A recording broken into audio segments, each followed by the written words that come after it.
రాజే నీ కొరకు నా కొరకు రిక్తుడిగా మార్చబడిన రాజు. రాజే నీ కొరకు నా కొరకు సిలువలో వేలాడిన రాజు.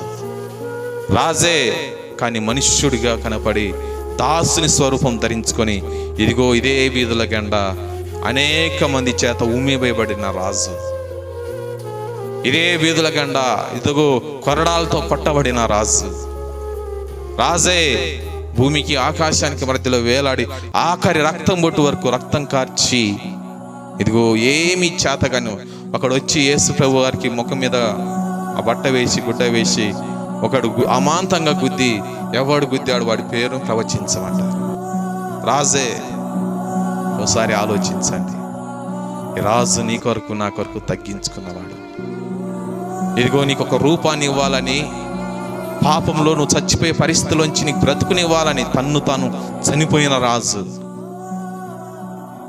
ఏదో లోకం కోసం నీ మీద ఏలుబడి చేయడానికి ఆయన నీ మధ్యలో ఆయన జన్మించిన రాజు కాదు. నశించిన దాన్ని వెదకి వెదకి వెదకి వెదకి రక్షించుటకు పేరు పెట్టి జక్కయ్య నీ ఇంటికి రక్షణ రావాలి, రోజు నేను వస్తున్నాను పిలిచి వచ్చిన దేవుడు.